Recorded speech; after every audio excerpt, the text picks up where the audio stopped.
क्या हम जानते हैं कि दुख का क्या महत्व है हमारे जीवन में? संसार के लगभग सारे लोग चाहते हैं कि उनके जीवन में दुख ना आए, जबकि हर इंसान के जीवन में दुख आता है। फिर वह चाहत किस काम का जिसमें हम चाहते हैं कि दुख ना आए? हम क्यों न दुख की परिभाषा को फिर से समझने की कोशिश करें। दुख से जो हमें पीड़ा होती है, दुख से हमारा जीवन जो व्यर्थ महसूस होता है, दुख के कारण हम आत्महत्या करना चाहते हैं, दुख के कारण संसार को छोड़ना चाहते हैं, यह केवल हमारी एक अलग धारणा है। जबकि दुख उसे मिलता है जो सौभाग्यशाली होता है।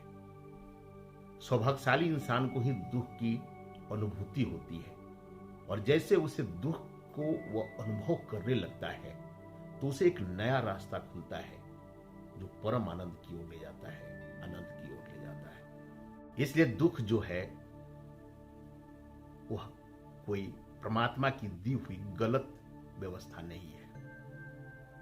अगर केवल आप सुख में ही रहें, आप सोचें कि अगर आपका जीवन केवल सुख पूर्वक ही गुजरे तो क्या उस सुख का अनुभव आपको होगा?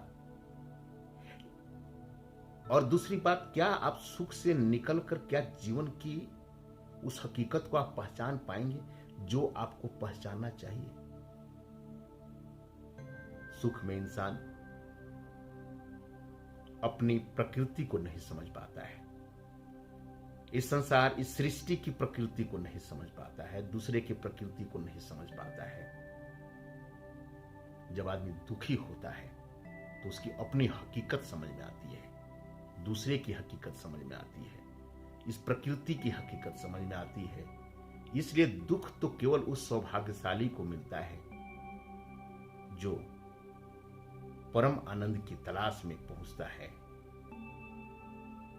इसलिए जब भी आपके जीवन में कभी दुख आए ना, तो अपने आप को सौभाग्यशाली समझिए। वह दुख आपको आनंद देने लगेगा, और उस दुख का अगर आप पूरी तरह अनुभव करते हैं, पूरी तरह उसको एक्सेप्ट करते हैं, परमात्मा के एक प्रसाद मानते हैं, तो आपके लिए एक अलग सा दरवाजा खुलेगा जो आनंद आनंद परम आनंद की ओर ले जाएगा। इस पर मंथन कीजिएगा। यह कोई काल्पनिक चीज नहीं है, हकीकत है। इसलिए परमात्मा बार बार हमें दुखी करता है, दुख देता है ताकि हम उसका अनुभव करें और परम आनंद की ओर अपनी यात्रा को ले जाएं, अपनी यात्रा को ले जाएं, अपनी यात्रा को ले जाएं।